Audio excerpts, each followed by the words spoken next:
Hello all and welcome to short cut guru. ఈ వీడియోలో నేను మీకు కొన్ని సి ప్రోగ్రామింగ్ ఇంటర్వ్యూ క్వశ్చన్స్ అనేవి చెప్తా. ఈ వీడియో అనేది ఆల్రెడీ పార్ట్ 1 వీడియోకి కంటిన్యూషన్. పార్ట్ 1 వీడియో కింద చాలా మంది ఇంకో వీడియో చేయమని చెప్పి, అంటే సెకండ్ పార్ట్ చేయమని చెప్పి అడిగారనమాట. సారీ, నాకు కొన్ని వేరే వర్క్స్ ఉండడం వల్ల కొంచెం లేట్ అయింది. బట్ ఇప్పటికి కూడా పెద్ద లేట్ అయితే కాలేదని నేను అనుకుంటున్నాను. నెక్స్ట్ పార్ట్స్ అనేవి ఇంకొంచెం ఫాస్ట్ గా చేయడానికి ట్రై చేస్తాను. అయితే ఇది పార్ట్ 2 అనమాట. ఎవరైనా పార్ట్ 1 చూడకపోతే కింద డిస్క్రిప్షన్ లో లింక్ ఇస్తాను. ఇప్పుడైతే వీడియో స్టార్ట్ చేస్తాను. C programming interview questions part 2. ఈ వీడియోలో నేను డిస్కస్ చేయబోయే క్వశ్చన్స్ వచ్చేసి, what are the features of C language. Next question, what is the difference between local variable and global variable in C. What is the use of functions in C. What is a recursion. What is an array and what is a pointer. ఈ questions ని, ఈ 6 questions ని నేను ఈ వీడియోలో మీతో discuss చేస్తాను అనమాట. ఇవి ఇంటర్వ్యూ పాయింట్ ఆఫ్ వ్యూలో ఉంటాయి, ఎగ్జామ్ పాయింట్ ఆఫ్ వ్యూ కాదు. సో ఇంటర్వ్యూకి ప్రిపేర్ అయ్యే వాళ్ళు ఎవరైనా ఉంటే, సో ఈ ఆన్సర్స్ మీరు నీట్గా జాగ్రత్తగా వింటే మీకు చాలా హెల్ప్ అవుతుంది. ఫస్ట్ క్వశ్చన్ ఏంటి, what are the features of C language. అంటే సి లాంగ్వేజ్ యొక్క ఫీచర్స్ ఏంటి. The main features of C language are simple, portable, mid level structure, fast speed memory management. అర్థమైందా? మళ్ళీ చెప్తాను చూడండి. Simple, portable, mid level structure, fast speed memory management. ఇలా కనుక చెప్తే ఏ ఇంటర్వ్యూయర్ కూడా మనకి ఇంప్రెస్ అవ్వరనమాట. సో పాయింట్ వైజ్ మనం చెప్పుకుంటూ వెళ్ళాలి. ఏమేమి చెప్తున్నాను మీకు. The main features of C language are simple. అంటే ఏంటో మీకు చెప్తాను, మీరు ఇంటర్వ్యూర్ చెప్పచ్చు. Next portable. Next mid level. ఆ తర్వాత స్ట్రక్చర్డ్.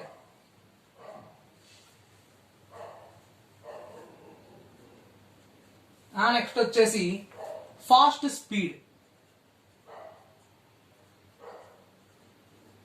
ఇంకా last memory management. Memory management. Okay, ఇవి సి ప్రోగ్రామింగ్ యొక్క ఫీచర్స్ అన్నమాట. అంటే ఏంటో ఒక్కొక్కటిగా చూద్దాం. First simple. C is a simple programming language. సిని సింపుల్ లాంగ్వేజ్ అంటాం ఎందుకంటే అదొక స్ట్రక్చర్డ్ అప్రోచ్ ని అది ఫాలో అవుతుంది అనమాట. అంటే ఇందులో ప్రోగ్రామ్ అనేది పార్ట్స్ పార్ట్స్ పార్ట్స్ గా డివైడ్ అయి ఉంటుంది. సో ఇది చాలా సింపుల్ గా ఉంటుంది. నెక్స్ట్ సి ఈజ్ పోర్టబుల్ అన్నాను. పోర్టబుల్ అంటే ఏంటి? C is highly portable. అంటే ఏంటంటే ఇప్పుడు మీ దగ్గర ఏదో ఒక, ఫర్ ఎగ్జాంపుల్ మీ పీసీలో మీరు ఒక ప్రోగ్రామ్ ని రాశారు అనుకోండి. మీ దగ్గర ఉన్న పీసీలో మీరు ఒక ప్రోగ్రామ్ ని రాశారు. ఆ ప్రోగ్రామ్ మీ పీసీలో రన్ అవుతుంది. నెక్స్ట్ అలాగే సేమ్ ప్రోగ్రామ్ ని తీసుకెళ్లి వేరే మీ ఫ్రెండ్ యొక్క పీసీలో పెడితే అక్కడ కూడా రన్ అవుతుంది. అయితే ఒక్కొక్కసారి కొన్ని కొన్ని చిన్న చిన్న లిటిల్ మోడిఫికేషన్స్ అయితే చేయాల్సి రావచ్చు. కానీ ఆల్మోస్ట్ ఎప్పుడైనా సరే మీ పీసీలో రాసిన ప్రోగ్రామే ఇంకో పీసీలో లేదా ఇంకో మెషిన్ లో కూడా రన్ అవుతుంది. So C is highly portable means that once the program is written that can be run on any machine with little or no modifications. ఏ మోడిఫికేషన్స్ చేయకుండా లేదా చిన్న చిన్న మోడిఫికేషన్స్ తో ఏ ఒక్క మెషిన్ లో అయినా సరే సేమ్ ప్రోగ్రామ్ ని మనం రన్ చేయగలం. Next C is mid level. Mid level అంటే ఏంటో ఆల్రెడీ నేను మీకు పార్ట్ 1 లో కొంచెం క్లియర్ గా ఎక్స్ప్లెయిన్ చేశాను. ఇందులో సింపుల్ గా చెప్తాను అనమాట. C is a mid level programming language. ఎందుకంటాము అంటే it combines both high level language with the features of low level language. It combines the low level language with the features of high level language. అంటే low level language ని and అలాగే high level language ని bind చేసి ఉంచుతుంది. కాబట్టి C language ని మనం mid level programming language అని కూడా అంటాం. నెక్స్ట్ స్ట్రక్చర్డ్ అనమాట.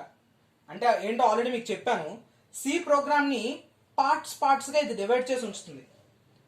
సిని పార్ట్లుగా ఇది డివైడ్ చేసి ఉంచుతుంది. సో సిని స్ట్రక్చర్డ్ ప్రోగ్రామింగ్ లాంగ్వేజ్ అని కూడా అనొచ్చు.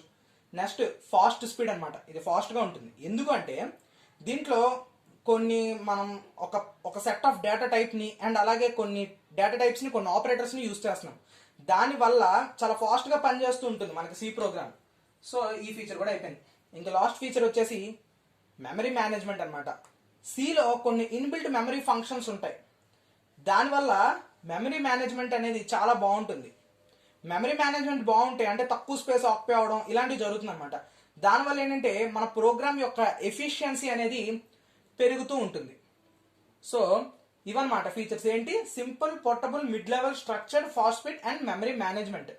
అయిపోయి కదా. ఇప్పుడు నెక్స్ట్ క్వశ్చన్ మనకి local variable and global variable. Most important. చాలా వరకు అడుగుతూ ఉంటారు ఈ question. What is the difference between local variable and global variables in C?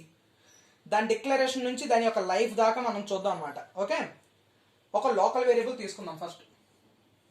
ఇది లోకల్. ఓకే, దీన్ని గ్లోబల్ అన్నాం. ఇప్పుడు వీటి డిఫరెన్సెస్ చూద్దాం. ఫస్ట్ దాని యొక్క డిక్లరేషన్ దగ్గర చూద్దాం. లోకల్ వేరియబుల్ని ఎలా డిక్లేర్ చేస్తామంటే, ఒక ఫంక్షన్ లేదా ఒక బ్లాక్ లోపల డిక్లేర్ చేసేది ఏదైతే ఉంటుందో దాన్ని మనం లోకల్ వేరియబుల్ అంటాం. గ్లోబల్ అంటే ఒక ఫంక్షన్ లేదా బ్లాక్ బయట మనం డిక్లేర్ చేస్తే దాన్ని గ్లోబల్ వేరియబుల్ అంటారు. ఓకే, ఈ లోకల్ వేరియబుల్ యొక్క స్కోప్, లోకల్ వేరియబుల్ గురించి చెప్తున్నాను. లోకల్ వేరియబుల్ అనేది ఒక ఫంక్షన్ లేదా ఒక బ్లాక్ లోపల చెప్తే దాన్ని లోకల్ అంటారు. గ్లోబల్ అంటే ఒక ఫంక్షన్ లేదా బ్లాక్ బయట జరిగేదాన్ని డిక్లేర్ చేస్తే దాన్ని గ్లోబల్ వేరియబుల్ అంటారు. స్కోప్ ఉంటుంది దీనికి. లోకల్ వేరియబుల్ యొక్క స్కోప్ వచ్చేసి ఆ ఫంక్షన్ లోపలే అనమాట.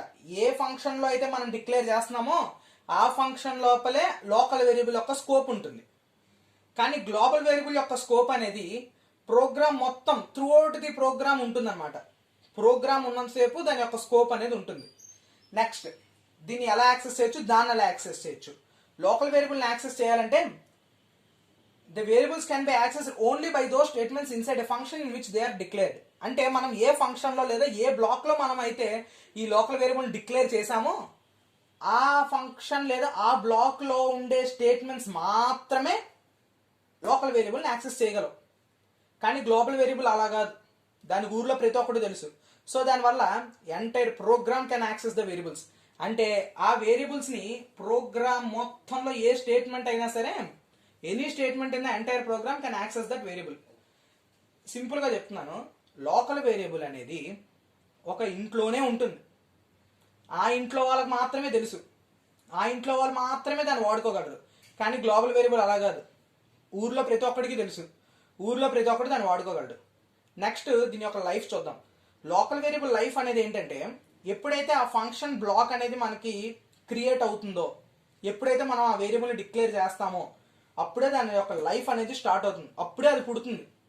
కానీ గ్లోబల్ వేరియబుల్ అలా కాదు. ప్రోగ్రామ్ ఉన్నంతసేపు అది ఉంటుంది, ప్రోగ్రామ్ ఎండ్ అయ్యేదాకా దాని లైఫ్ ఉంటుందన్నమాట. So this is the basic difference between local variable and global variable. సింపుల్గా ఇంకొకసారి చెప్తాను చూడండి. Local variable is a variable which is declared inside a function or block. The scope of a local variable is available within the function in which they are declared. Variables that can be accessed only by those statements in a function in which they are declared are known as local variables. And alage life of a local variable is created when the function block is entered and destroyed on its exit. Okay, clear. Ipudu global variable, a variable which is declared outside a function or block. ఒక black లేదా function బయట declare అయ్యేదాన్ని మనం global variable అంటాం. దానికి opposite local అనమాట. ఏదో ఒకటి గుర్తుంచుకుంటే ఆపోజిట్ ఇంకోటి. సో ఈ వేరియబుల్ యొక్క స్కోప్ అనేది త్రూ అవుట్ ది ప్రోగ్రామ్ ఉంటుంది. దేనిది? గ్లోబల్ది. ఏ ఏ కంప్లీట్ ప్రోగ్రామ్లో ఏ స్టేట్మెంట్ అయినా సరే దీన్ని యాక్సెస్ చేయగలదు.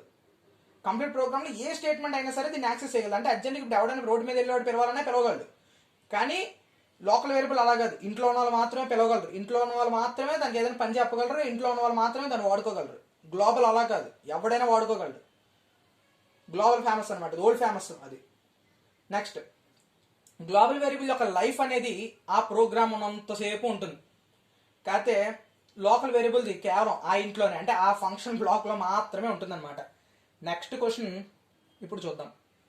నెక్స్ట్ క్వశ్చన్ మీకు ఏం చెప్పాను? What is the use of function in C? First of all అసలు ఫంక్షన్స్ ఎందుకు రాస్తామో తెలుసుకుందాం. ఫంక్షన్ అంటే ఏంటో తెలుసు కదా. పెళ్లి ఫంక్షన్, బర్త్డే ఫంక్షన్ అనకండి. యా, ఫంక్షన్ అంటే ఫర్ ఎగ్జాంపుల్ ఎడిషన్ అనే ఒక సమ్ అని చెప్పి ఒక ఫంక్షన్ ఉందనుకోండి. ఇది ఒక ఫంక్షన్ అనమాట. మనం యాక్చువల్గా మనం రాసే ప్రతి ప్రోగ్రామ్ కూడా మెయిన్ అని చెప్పేసి ఒక ఫంక్షన్ ఉంటుంది. ఆ మెయిన్ అనే ఫంక్షన్లోనే రాస్తాం. అలాగే ఆ మెయిన్ ఫంక్షన్ లోపల సబ్ ఫంక్షన్స్ రాసుకోవచ్చు. అలా ఒక సమ్ అనేది ఒక ఫంక్షన్ అనుకోండి. అసలు ఈ సమ్ అనే ఫంక్షన్ మనం ఎందుకు రాస్తున్నాము అంటే, ఫర్ ఎగ్జాంపుల్ మన ప్రోగ్రామ్ లో చాలా చోట్ల మనం ఎడిషన్ చేయాలి. ఓకే, చాలా చోట్ల మనం ఎడిషన్ చేయాలి. ఆ ఎడిషన్ చేయాల్సిన ప్రతి చోట మనం ఎడిషన్ ఫార్ములా C=A+B మనం జనరల్ గా రాస్తాం. అదే రాయడం కాదు, జనరల్ గా అది రాస్తాం. అదే రాయాల్సిన అవసరం లేదు. అంటే ప్రతి చోట వెళ్ళి C=A+B లేదా అక్కడ ఉన్న వేరియబుల్స్ ని బట్టి రాసుకోవాల్సిన అవసరం లేదు. అలా అవసరం లేకుండా సమ్ అని చెప్పేసేసి ఒక ఫంక్షన్ మనం డిక్లేర్ చేసి దీని కింద కొన్ని స్టేట్మెంట్స్ లో ఆ ఎడిషన్ కి సంబంధించిన ప్రోగ్రామ్ ఏదైతే ఉందో అది రాసేసుకుని ఉంచుకుని పక్కన పెట్టుకుంటే మనకి ఎప్పుడైతే మనం మొత్తం ప్రోగ్రామ్ ని ఎక్కడెక్కడ మనకి ఈ సమ్ చేయాల్సిన అవసరం ఉంటుందో ఆ ప్లేస్ లో ఈ సమ్ అని చెప్పి రాసేస్తే అయిపోతుంది అనమాట. ఈ కింద రాయకర్లా, కేవలం ఈ సమ్ అనే లైన్ రాసేస్తే క్లోజ్.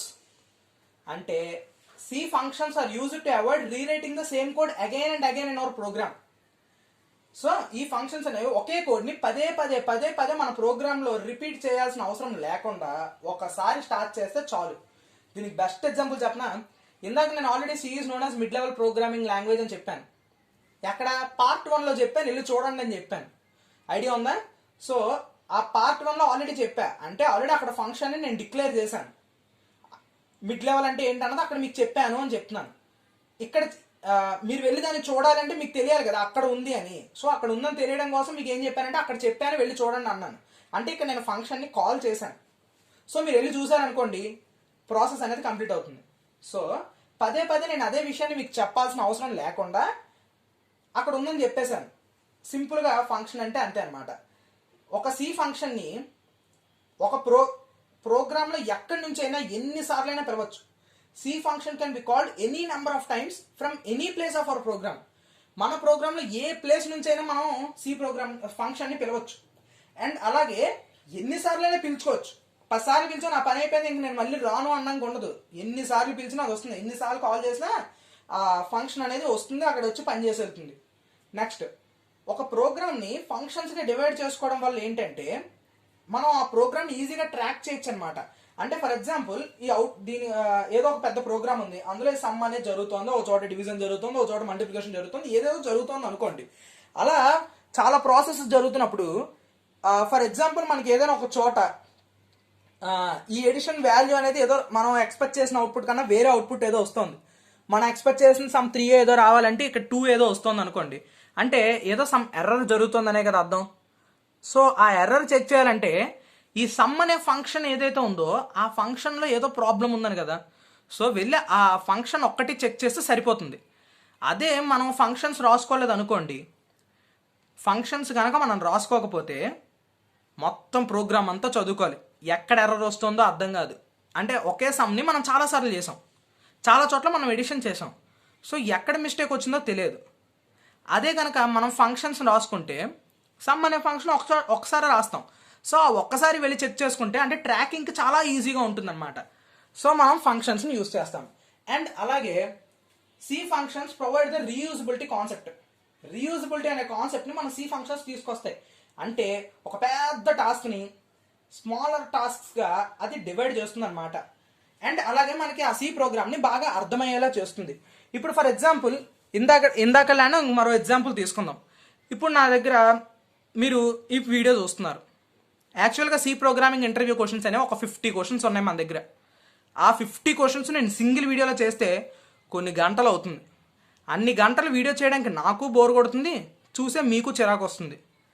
అండ్ ఇంత ఎఫెక్టివ్గా చెప్పలేకపోవచ్చు అంతసేపు. అంటే అంత డేటా కూడా అప్లోడ్ చేయడానికి నా దగ్గర ఉండదు, చూడడానికి మీ దగ్గర ఉండకపోవచ్చు. సో నేను అంత పెద్ద టాస్క్ని సింపుల్ టాస్క్స్గా చిన్న స్మాల్ టాస్క్గా నేను డివైడ్ చేసి పార్ట్గా ఇస్తున్నాను. సింపుల్గా ఫంక్షన్ అంటే అంతే అనమాట. ఒక పెద్ద పనిని సింపుల్గా కొన్ని పార్ట్స్గా డివైడ్ చేసుకుని ఫంక్షన్స్ని మనం వాడతాం, ఫంక్షన్గా వాడతాం. సో సింపుల్గా ఫంక్షన్ అంటే ఇది. నెక్స్ట్ క్వశ్చన్ మనకి ఏంటి? What is recursion in C? అంటే ఏమీ లేదు. రికర్షన్ అంటే ఏంటి? రికర్షన్ అనే కాన్సెప్ట్ చాలా బాగుంటుంది, చాలా ఈజీగా కూడా ఉంటుంది. కొంచెం డెప్త్కి వెళ్తే ఇంకా బాగుంటుంది, చుక్కలు కూడా కనిపిస్తాయి అప్పుడప్పుడు. కానీ మనకు ఆ ప్రాబ్లం లేదు. కావాలంటే స్పెషల్గా రికర్షన్ గురించి మనం కంప్లీట్గా ఒక డెడికేటెడ్ వీడియో ఒకటి చేసుకున్నాం. ఇప్పుడైతే మాత్రం ఇంటర్వ్యూ పాయింట్ ఆఫ్ వ్యూలో సింపుల్గా చెప్పేస్తా. వాట్ ఈస్ రికర్షన్ అంటే when a function call it self, A function calling it self is known as recursion అనమాట. అంటే ఇప్పుడు సమ్ అని చెప్పి ఒక ఫంక్షన్ కాల్ చేశాను, దీని లోపల ఏవో 2-3 స్టేట్మెంట్లు రాసి దాని కింద మళ్ళీ సమ్ అనే రాశాను అనుకోండి. అంటే ఈ సమ్ అనే ఫంక్షన్ లోపల మళ్ళీ ఇంకో సమ్ అనే ఫంక్షన్ పిలుచుకుంటాను, ఈ ఫంక్షన్ మళ్ళీ దాన్ని అదే పిలుచుకుంటాను. ఆ ప్రాసెస్ని మనం రికర్షన్ అంటాం. ఏ ఫంక్షన్ అయితే దాన్ని అదే పిలుచుకుంటూ ఉంటుందో దాన్ని రికర్సివ్ ఫంక్షన్ అంటారు. ఓకే, ఎప్పుడైతే కండిషన్ సాటిస్ఫై అవుతుందో అప్పటిదాకా రికర్షన్ అనేది జరుగుతూ ఉంటుంది. అంటే దాన్ని అదే పిలుచుకుంటూ ఉంటుంది. అంటే పిలవడం అంటే ఏదో పిలిస్తే రావడం కాదు, లోపల ఉండే ప్రాసెస్ జరుగుతూ ఉంటుంది అనమాట. Next most important question, what is an అరే ఇన్ సి? అరేస్ అయిపోయిన తర్వాత వాట్ ఈస్ అ పాయింటర్ కూడా చూసేద్దాం, దాంతో వీడియోని క్లోజ్ చేసేద్దాం. ఓకే, వాట్ ఈజ్ అన్ అరే ఇన్ సి? సిలో అరే అంటే ఏంటి? అసలు అరే అంటే ఏంటి? It's a group of similar type of elements. Okay, అరే గురించి కంప్లీట్ డెప్త్ అయితే మాత్రం డెడికేటెడ్గా కావాలంటే ఇంకో వీడియో చేసుకోవచ్చు. ఇది interview point of view, so సింపుల్గా చెప్తున్నా, అది గుర్తుంచుకోండి. ఓకే, అరే is a group of similar type of elements. అంటే ఫర్ ఎగ్జాంపుల్ మీ క్లాస్లో ఒక 5 మెంబర్స్ ఉన్నారనుకోండి, ఆ 5 రోల్ నెంబర్స్ 1 2 3 4 5 అనుకోండి.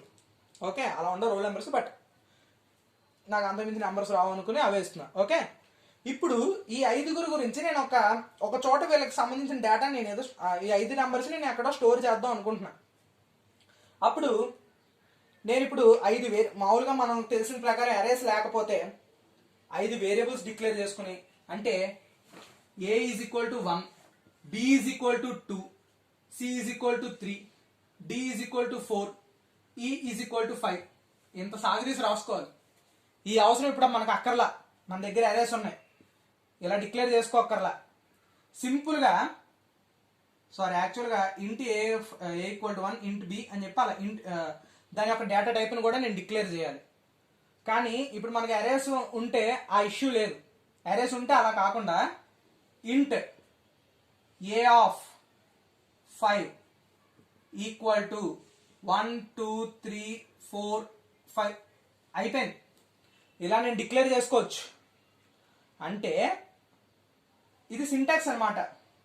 డేటా టైప్, అరే నేమ్, బ్రాకెట్లో సైజ్ ఆఫ్ ది అరే. ఓకే, డేటా టైప్, అరే నేమ్ అంటే నేను ఏ ఇచ్చాను, ఏ కాకపోతే మీరు రోల్ నెంబర్ అని ఇచ్చుకోవచ్చు, అరే అనే ఇచ్చుకోవచ్చు, ఏదైనా ఇచ్చుకోవచ్చు. ఇది ఒక వేరియబుల్ టైప్ అనమాట, మనకు నచ్చిన నేమ్ ఇచ్చుకోవచ్చు. ఓకే, దాన్ని అరే నేమ్ అంటాం. ఓకే, ఆ అరేకి మనం ఇచ్చే నేమ్ ఏదైనా ఇచ్చుకోవచ్చు. ఈ లోపల 5 అనేది దాని యొక్క సైజ్, ఎన్ని అందులో స్టోర్ అవ్వాలి అని మనం చెప్తున్నాం. ఓకే, అయితే ఒకసారి మనం కనుక ఇది డిక్లేర్ అయిపోయింది, అరే అనే దానికి ఒక డిక్లేర్ అయిపోయింది. అరే డిక్లేర్ చేయగానే వెంటనే పక్కనే ఇప్పుడు సైజు 5 అన్నాం కాబట్టి 3 4 5 స్పేసెస్ అనేవి అలొకేట్ అయిపోతాయి. ఇక్కడ ఏంటంటే పక్కనే అలొకేట్ అవ్వవు. ఏకి ఎక్కడ, బికి ఇంకెక్కడో, సికి ఇంక మరెక్కడో, డీకి ఇంకెక్కడెక్కడో, ఎక్కడ పడితే అక్కడ అలా మెమరీ అనేది అలొకేట్ అవుతుంది. కాకపోతే అరేస్లో ఏంటంటే it has continuous memory location. అంటే పక్కనే ఉండే మెమరీ లొకేషన్స్లో, మెమరీ సెల్స్లో ఈ డేటా అనేది స్టోర్ అవుతుంది అనమాట. సో దానివల్ల ఏంటంటే ట్రావర్సింగ్కి అండ్ అలాగే ఈ నెంబర్స్ని సార్ట్ చేయాలన్నా, అంటే ఇప్పుడు పెద్ద అసెండింగ్ లేదా డిసెండింగ్ లాంటివి చేసుకోవడానికి ఏదైనా సార్ట్ చేయాలన్నా చాలా ఈజీగా ఉంటుంది అనమాట. సో అరేస్ని మనం యూజ్ చేయొచ్చు. ఎప్పుడైతే మనం ఒక అరేని మనం డిక్లేర్ చేసేస్తామో we cannot change the type and size of the arrays. ఒకసారి నేను ఇంటీజర్ అని చెప్పేశాను, లోపల మనం యాక్సెస్ చేస్తున్నప్పుడు ఎప్పుడో అక్కడ ఫ్లోట్ వాల్యూ ఇస్తానంటే తీసుకోదు. అది ఇంటీజర్ అని చెప్పావు కాబట్టి ఇంటీజర్ ఇవ్వు అంటుంది. నేను లోపల ఇక్కడ నేను సైజు 5 అని చెప్పేసి 5 ఇచ్చా, నేను 5 అని చెప్పి 6 అని తీసుకుంటే పక్కన లాడుగా ఉంటుంది. సో నేను సైజు 5 అని చెప్పాను కాబట్టి 5 ఇవ్వాలి. లోపల నెంబర్స్, ఎలిమెంట్స్ అంటారు వాటిని, ఈ నెంబర్స్ కాదు వీటిని ఎలిమెంట్స్ అంటారు. సో అదనమాట. ఈ అరేస్ 2 టైప్స్ ఉన్నాయి, 1 డైమెన్షనల్ అరే అండ్ 2 డైమెన్షనల్ అరే. 1 డైమెన్షనల్ అరే అంటే that stores the elements one after the another, అంటే ఒకదాని తర్వాత స్టోర్ చేస్తూ ఉంటుంది. మల్టీ డైమెన్షనల్ అరే అంటే multi dimensional array is an array that contains more than one array. దాంట్లో ఒకటి కన్నా ఎక్కువ అరేస్ ఉంటాయి. వీటి గురించి ఫర్దర్గా మనం ఇంకా డీప్గా డిస్కస్ చేద్దాం. Next question, what is a pointer? Already C in 30 minutes అనే వీడియోలో, ఇక్కడ కూడా మళ్ళీ ఫంక్షన్ కాల్ చేస్తున్నా, వెళ్ళా వీడియో చూడండి. So already C in 30 minutes అనే వీడియోలో డిస్క్రిప్షన్లో లింక్ ఇస్తాను, కంగారు పడద్దు. ఆ వీడియోలో ఆల్రెడీ నేను పాయింటర్స్ గురించి కొంచెం డిస్కస్ చేశాను. కంప్లీట్గా అయితే చేయలేదు, డెడికేటెడ్గా మరో వీడియో చేసుకుందాం. అదంతా ఆపేసి first what is a pointer in C చూద్దాం. A pointer is a variable that refers to the address of a value. అంటే ఫర్ ఎగ్జాంపుల్ నేను ఇప్పుడు int a is equal to some 3 అని ఇచ్చాను అనుకోండి. A is equal to some 3 అని చెప్పా. ఇలా నేను రాయగానే వెంటనే లోపల ఏం జరుగుతుంది అంటే బోల్డ్ మెమరీ లొకేషన్స్ ఉంటాయండి, చాలా మెమరీ లొకేషన్స్ ఉంటాయి. ఆ మెమరీ లొకేషన్స్ లో ఎక్కడో ఒక చోట ఏ అనే పేరుతో ఒక వేరియబుల్ క్రియేట్ అయ్యి, అది వేరియబుల్ ఒక స్పేస్ క్రియేట్ అయ్యి అందులో 3 అనే డేటా స్టోర్ అవుతుంది. ఏ అనే ఒక స్పేస్ క్రియేట్ అయ్యి అక్కడ 3 అనే ఈ డేటా అనేది అందులో స్టోర్ అవుతుంది. అయితే ఇక్కడ ఏం జరుగుతుంది అంటే ఇలా చాలా మెమరీ లొకేషన్స్ ఉంటాయి కదా, ఒక్కొక్క దానికి సైజ్ ఉంటుంది. ఇంటిగ్ర్ అయితే 2 bytes స్పేస్ అలొకేట్ అవుతుంది, అలా ఉంటుంది అనమాట. ఓకే, దాని గురించి కూడా మీకు ఆల్రెడీ తెలుసు. ఓకే, అయితే ఇప్పుడు దీనికి ఒక మెమరీ లొకేషన్కి ఒక అడ్రస్ ఉంటుంది, సమ్ 2 2 3 4 అలా ప్రతిదానికి కొంత అడ్రస్ అనేది ఉంటుంది అనమాట. అంటే దీన్ని సింపుల్ గా మన ఇంటి దగ్గర జరిగే విషయం దగ్గరగా ఆలోచించి మాట్లాడుకుందాం. ఇప్పుడు ఫర్ ఎగ్జాంపుల్ మీరు ఒక అపార్ట్మెంట్ లో ఉంటున్నారు, say some Srinivasa Residency. Okay, మీ అపార్ట్మెంట్ పేరు శ్రీనివాస రెసిడెన్సీ అనమాట. ఈ శ్రీనివాస రెసిడెన్సీలో ఏ అనేది శ్రీనివాస రెసిడెన్సీ పేరు. ఏ అంటే శ్రీనివాస రెసిడెన్సీ. 3 అంటే మీ ఇంట్లో 3 members ఉన్నారనుకోండి, దాన్ని 3 అని చెప్పి అందులో పెట్టాం. ఏ అనేది శ్రీనివాస రెసిడెన్సీ పేరు. ఈ 2 2 3 4 అనేది మీ జీపీఎస్ లొకేషన్ అనుకోండి. అంటే ఫర్ ఎగ్జాంపుల్ ప్రతి ఒక్క అడ్రస్కి ఒక వాల్యూ ఉందన్నమాట సిలో, ఇంట్లో కాదు సిలో. అంటే ఈ 2 2 3 4 అనే అడ్రస్లో ఏ అనే వేరియబుల్లో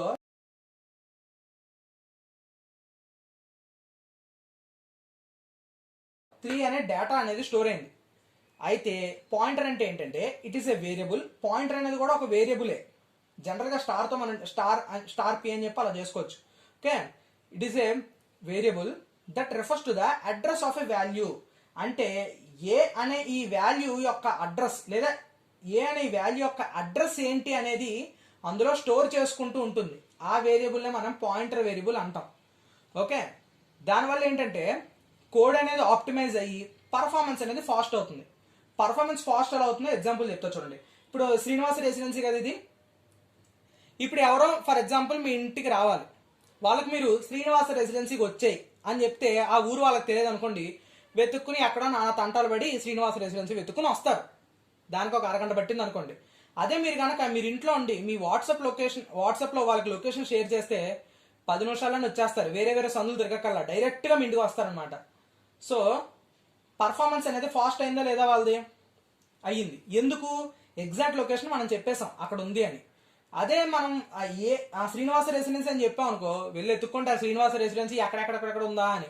అదే అడ్రస్ ఇచ్చాం అనుకో, డైరెక్ట్గా ఇది ఒకటే అడ్రస్, ఇంకేం ఉండవు, అక్కడికే వస్తుంది. అంటే సేమ్ నేమ్తో ఇంకేం ఉండవు అనమాట, ప్రతిదీ చెక్ చేయక్కర్లా. Okay, whenever a variable is declared inside a program, then the system allocates some memory to a variable. Okay, the memory contains some address number. The variable that holds this address number is known as the pointer variable. అర్థమైందని అనుకుంటున్నా. Okay, అర్థమైందా? దీని syntax చూద్దాం. Syntax ఏంటంటే data type అంటే ఇంటీజరా ఫ్లోటా అదనమాట. Data type star P, ఇదే దీని యొక్క సింటాక్స్ అనమాట. ఈ స్టార్ పి, ఈ పి అనేది పాయింటర్ వేరియబుల్ అనమాట. అండ్ అలాగే ఈ పాయింటర్స్లో చాలా రకాలు ఉంటాయి. చాలా రకాలు అంటే అసలు పాయింటర్స్ యూసేజ్ ఏంటి? Null pointer, far pointer, dangling pointer, అలాగే పాయింటర్ టు పాయింటర్, అలా మెమరీ అలొకేషన్స్లో మళ్ళీ స్టాటిక్, డైనమిక్ ఇలా రకరకాలు ఉంటాయన్నమాట. మెమరీ అలొకేషన్స్ ఇవన్నీ ఉన్నాయి. వీటన్నిటిని మనం నెక్స్ట్ వీడియోలో డిస్కస్ చేద్దాం. సో ఈ వీడియోకి అయితే ఇంతే గాయస్. Thank you. మీకు ఈ వీడియో హెల్ప్ అయిందని అనుకుంటున్నా. మీకు గనక ఈ వీడియో హెల్ప్ అయితే మీ ఫ్రెండ్స్కి కూడా హెల్ప్ అవ్వాలిగా. నాలెడ్జ్ని ఒక్కళ్ళే ఉంచుకోకండి భయ్యా, నలుగురికి షేర్ చేయండి. సో ఈ వీడియోని మీ ఫ్రెండ్స్ అందరికీ షేర్ చేయండి. మీకు నచ్చిందిగా, లేట్ ఎందుకు, జస్ట్ అలా లైక్ చేసేయండి. ఇంకా ఇలాంటి వీడియోలు కావాలా? అస్సలు ఆలోచించకుండా సబ్స్క్రైబ్ చేసేయండి. Thank you.